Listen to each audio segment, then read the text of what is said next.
Todos hablan de El Mencho, pero ¿quién fue realmente? ¿Cómo pasó de ser un joven de un pueblo en Michoacán a convertirse en uno de los líderes criminales más poderosos y perseguidos del mundo? Esta es la historia detrás del nombre que encendió alertas internacionales.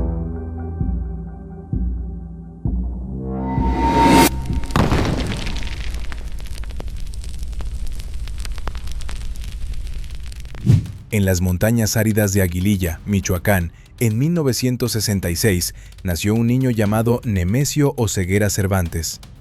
Nadie imaginaba que aquel niño de origen campesino, criado entre caminos polvorientos y campos de cultivo, terminaría convirtiéndose en uno de los nombres más perseguidos del mundo. Su infancia transcurrió en una región marcada por la pobreza, la migración y la presencia constante de economías ilegales. En tierra caliente, crecer significaba aprender rápido, aprender a observar, aprender a callar, aprender a sobrevivir. Desde joven entendió que en ese entorno la fuerza y la astucia no eran virtudes, eran herramientas. A finales de los años 80 cruzó la frontera hacia Estados Unidos, como tantos otros jóvenes que buscaban oportunidades. En Estados Unidos no comenzó como figura visible, comenzó observando. Al llegar a California en los años 80, el mercado de drogas ya estaba consolidado.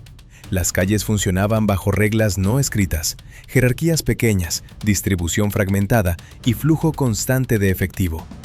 Ahí entendió algo fundamental.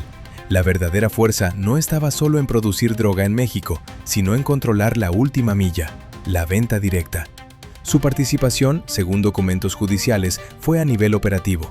Pero lo relevante no fue su rango, fue el aprendizaje.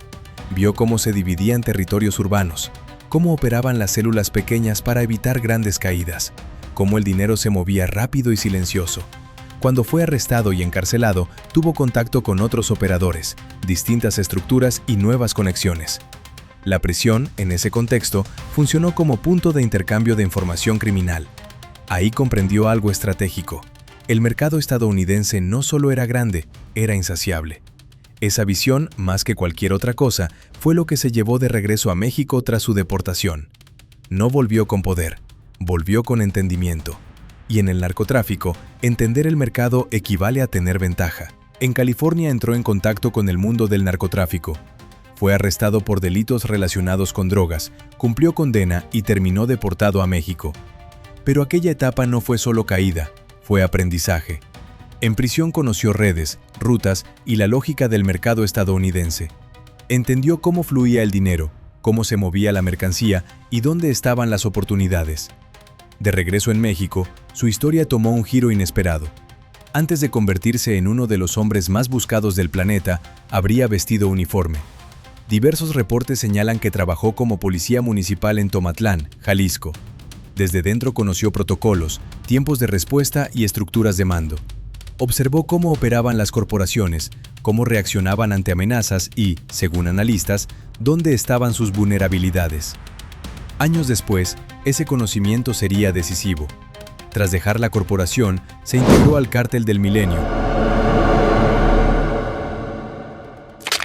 Comenzó como operador y encargado de seguridad. Su ascenso fue silencioso pero firme. Disciplina interna, mano dura, bajo perfil. Con el tiempo, ganó poder dentro de la estructura. El punto de quiebre llegó a inicios de la década de 2010. Tras la captura de líderes del grupo, la organización se fracturó. De esa ruptura emergió el Cártel Jalisco Nueva Generación. Lo que empezó como una facción regional se transformó rápidamente en una maquinaria expansiva, y Oseguera tomó el mando.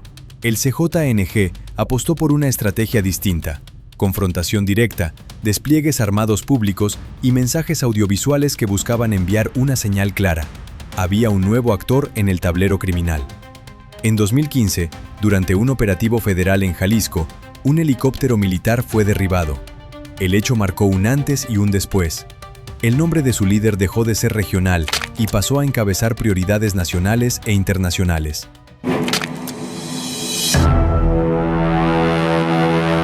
Pero fue el impacto en Estados Unidos lo que terminó de convertirlo en objetivo central.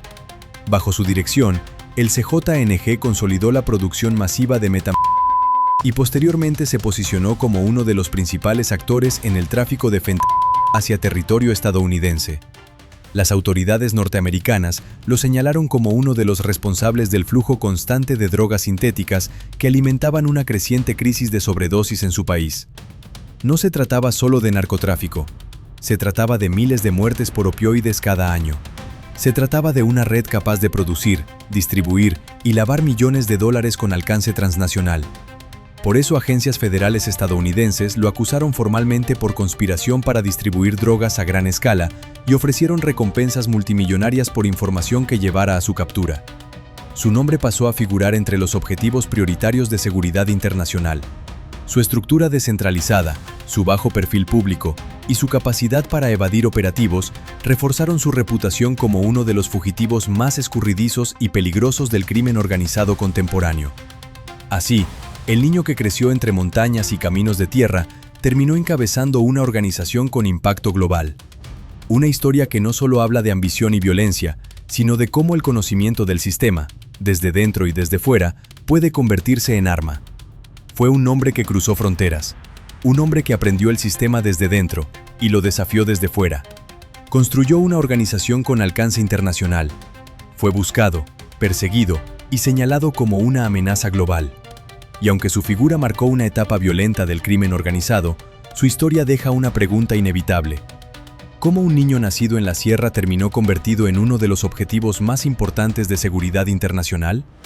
Porque más allá del mito y del miedo, su historia es también el reflejo de un sistema que permitió su ascenso. Y así terminó el nombre que durante años estuvo en la mira del mundo. La caída del Mencho. No ocurrió en un instante.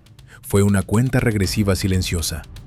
Durante años, Nemesio Oseguera Cervantes construyó una estructura diseñada para resistirlo todo.